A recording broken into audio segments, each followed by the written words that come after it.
Maka Ini saya selama luruskan bisa Aditya. mengedukasi gitu loh. Pak Aditya. Nih, saya luruskan. Kenapa saya menilai Manahem Ali itu bukan dari pendeta? Yang pertama, datanya nggak jelas. Seperti ada Matius 40 ayat 42. Kan setahu saya Matius itu cuma sampai pasal 28. Tidak ada yang Matius 40. Ali Mustafa ya tadi, Pak.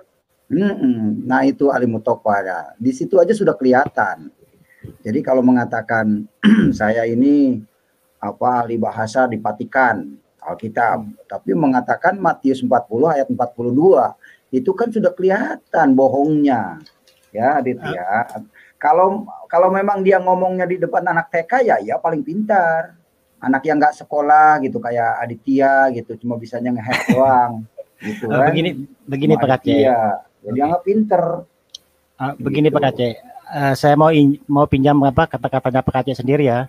Pak Aceh juga kan pernah mengeluarkan statement bahwasanya Anda menuduh saya tidak sekolah, katanya Pak Aceh kan.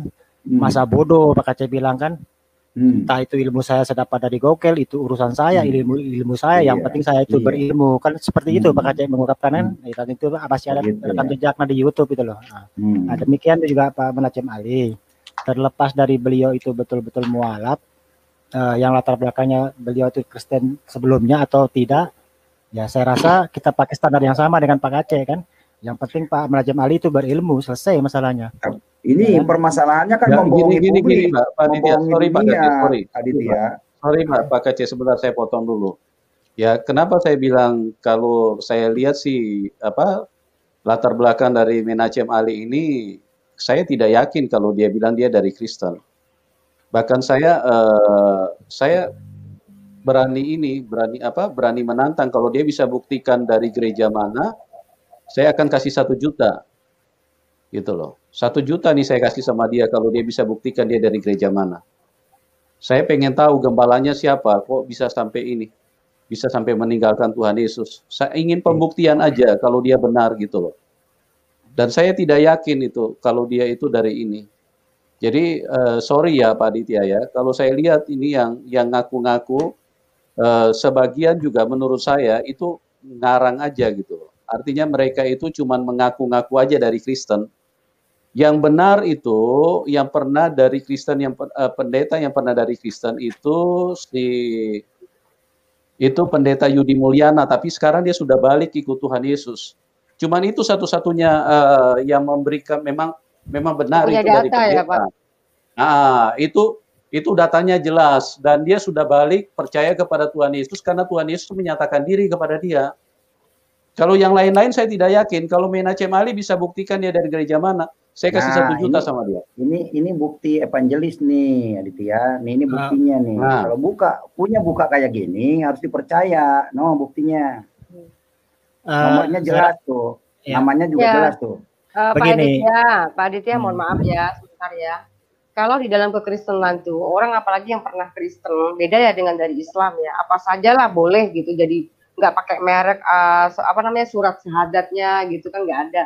Kalau di dalam kekristenan itu tidak sembarangan, baptis kecilnya harus ada, baptis dewasa harus ada, ya kan? Jadi kalau misalnya dia sebagai pendeta itu juga harus tahu ininya mana, jejak rekamnya di mana, seperti itu Pak. Jadi nggak bisa percaya begitu saja. Kita Kristen itu nggak bisa dibodohin orang mau mengaku-ngaku sebagai pastor, sekolah di Roma, di Vatikan dan lain sebagainya.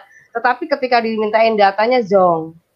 Betul, logonya jelas nih. Gini Pak Aditya, saya tambahkan lagi ya. Si Nandar, kalau Nandar bisa buktikan dia dari gereja mana, evangelisnya dari mana, saya kasih 2 juta Nandar. Oke, begini. Gitu loh. Supaya begini Pak Yusuf. Maksudnya berarti artinya orang yang mualaf itu bohong. Jangan membodohi orang gitu loh dengan tujuan-tujuan tertentu. Saya tidak perlu yakin kalau Nandar itu dia dari Kristen, apalagi ngaku-ngaku evangelis, terus pakai nama Yonatan. Yonatan dengan Nandar itu nggak ada nyambung kemana-mana tuh. Oke, begini Pak Yusuf. Begini saya jawab semuanya ya. Begini. Kalau menurut saya mereka yang murtad itu, yang saya rasa yang paling berkualitas dan paling berilmu itu hanya Bapak Saifuddin Ibrahim aja gitu loh. Ya itu aja menurut pandangan saya. Iya, nggak selebihnya itu apa-apa. oke. Setidaknya kita orang murtadin tuh Pak nggak pernah ngaku-ngaku sebagai Sebentar dulu, Mbak. saja, ya apa adanya caranya. Oke, jangan dipotong dulu, Mbak. Begini, artinya selain daripada itu yang saya lihat ditampilkan oleh Pak Yusuf Malbulu di channelnya, saya rasa ya yang standar-standar aja gitu loh.